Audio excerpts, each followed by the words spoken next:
O título dessa apresentação de hoje é Como avaliar a produção de anticorpos circulantes e a imunidade pós-Covid ou pós-vacina. Essa ideia foi gerada pelas inúmeras dúvidas e discussões com colegas e inúmeras perguntas também de pacientes, que como é que eles podem definir se eles produziram anticorpos pelo estímulo da doença ou pelo estímulo da vacina, e qual é o grau de imunidade que ele poderia ter que o defenda ou de ficar doente ou diminuir o risco de uma doença mais grave.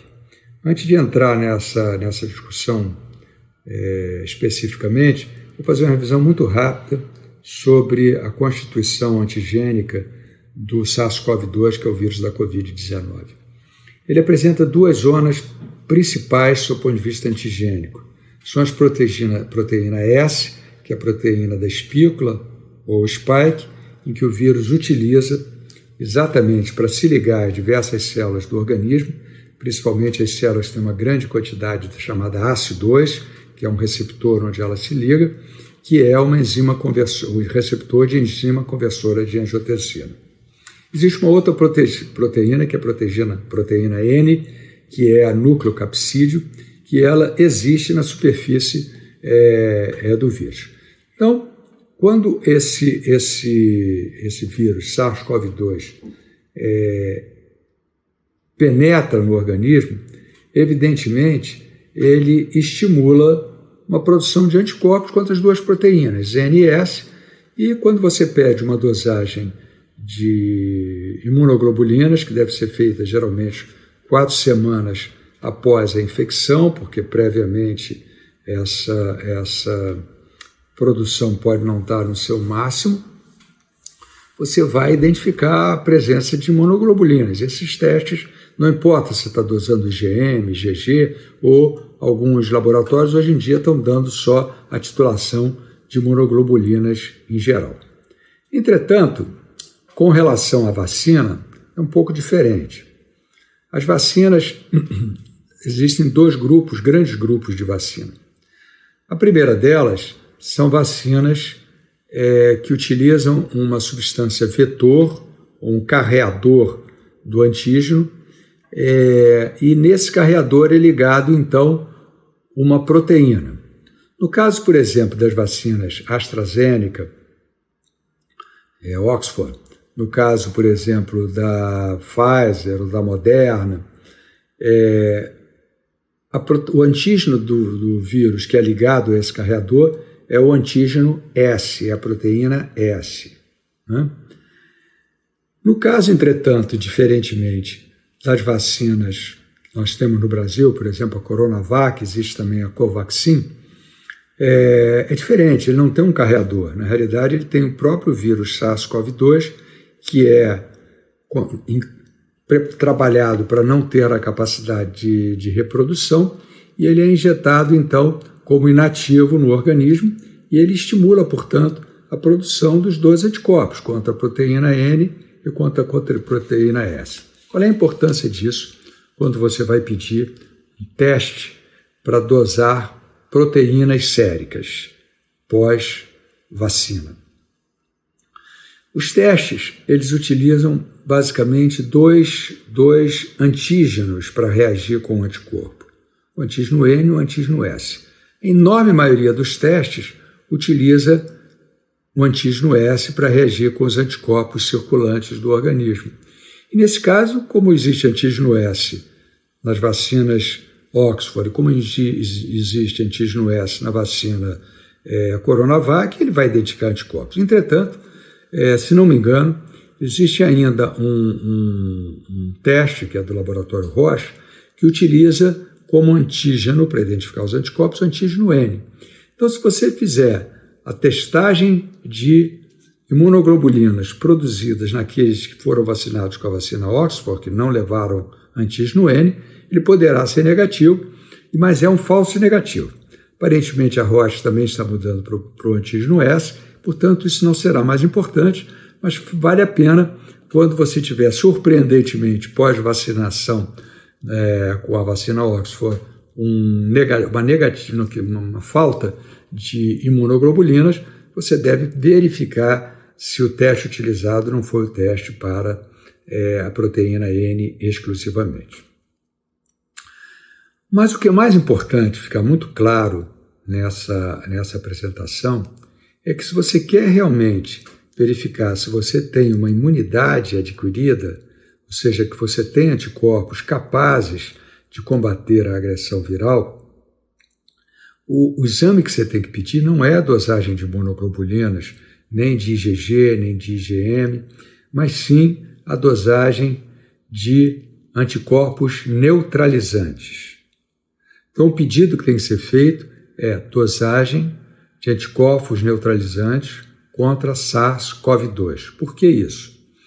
Porque, na realidade, você pode ter anticorpos em nível elevado, mas esse anticorpo de baixa qualidade, um anticorpo que não tem a capacidade de neutralizar. E o que é neutralizar? É impedir que o vírus, através do seu receptor S, se ligue ao antígeno, se ligue ao receptor celular, no caso o ACE2, penetre na célula, se multiplique e se transmita para as células vizinhas. Essa é a capacidade de neutralização do anticorpo. E isso é que você tem que saber. E como é que isso é feito no padrão ouro? Isso é feito de uma maneira simples, mas de complexidade de realização. Você tem uma cultura de células, você coloca o vírus, no caso o vírus vivo do SARS-CoV-2, e verifica que ele penetra na célula, ele se multiplica e ele contamina a sua célula vizinha. Você faz esse mesmo teste colocando o soro de um doente que tem uma quantidade elevada de anticorpos neutralizantes, você identifica que esse fato não ocorreu, ela não penetrou, ela não se multiplicou e ela não foi para a vizinha. Então aí você diz, você testa, essa é a forma de testar a neutralização.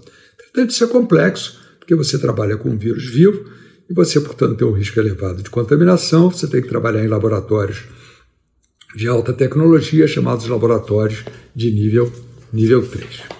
Então, evidentemente, os laboratórios, os pesquisadores que desenvolvem testes para ser utilizados no dia a dia, eles procuraram e descobriram uma técnica de imitar o que isto ocorre, digamos, in vitro, não é? Na cultura de células, através de um teste simples. Então, eles criaram um teste em que utiliza uma parte da proteína S, que seria a que teria contato e penetração, e uma parte do receptor ACE, que seria o receptor dessa proteína.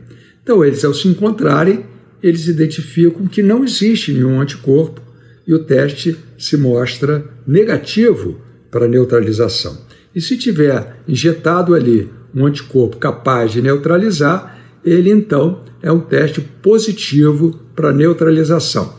E pode ser, inclusive, pelo grau de neutralização conseguida, determinar uma titulação dessa capacidade de anticorpo neutralizante. Então, o teste é feito dessa forma. Você pega o soro do doente, coloca no teste e verifica que essa parte da proteína S não foi capaz de reagir com a proteína do receptor de angiotensina e você demonstra que você tem, portanto, neutralização. Então, esse é o teste ideal. O teste identifica que você tem anticorpo e que você tem um anticorpo potente e capaz de impedir a penetração do vírus ou de minimizar a penetração do vírus, a sua multiplicação e o seu contágio com as células vizinhas.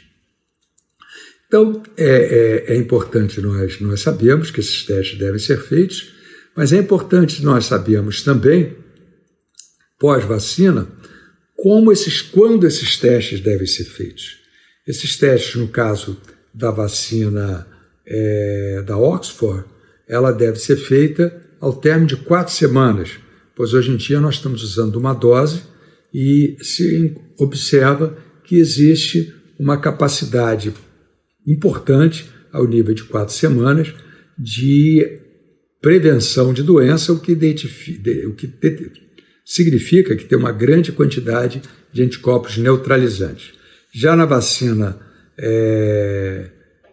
que é a vacina utilizada sem o transmissor, não é? Quer dizer, ela é a vacina, por exemplo, a Coronavac, que utiliza o próprio vírus.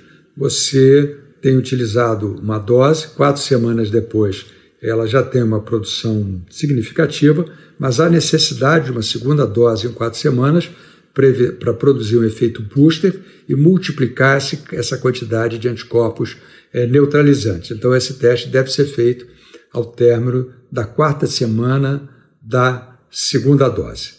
Então, em resumo, basicamente é isso. Os testes de dosagem de anticorpos, você deve saber qual é o antígeno que é utilizado no laboratório e não define se você tem uma quantidade de proteção adequada. O teste para identificar proteção adequada é do teste de anticorpos neutralizantes, né? Isso pode ser feito em vários laboratórios que existem no Brasil e no mundo inteiro, com um grau de eficácia bastante elevado. Pode ser, inclusive, ser apresentado só como testes positivos, como anticorpo neutralizante positivo ou negativo, ou como uma titulação desses anticorpos. Então, acredito que com isso eu tenha explicado que existe hoje no estado da arte em relação à pesquisa de anticorpos e à pesquisa de anticorpos neutralizantes, e desejo, ao final, que todos aqueles que já tiveram a doença ou que já tomaram a vacina, que dosados na época correta, tenham um título elevado de anticorpos neutralizantes e que, portanto, não venham mais até a Covid e que em breve nós possamos conseguir uma vacinação mais rápida, que atinja grande parte da população e, com isso, dificulte a propagação intensa e, com isso, dificulte a presença não só da doença, mas também a presença de desenvolvimento de vírus mutantes. Tá? Então, bom dia ou boa tarde para vocês.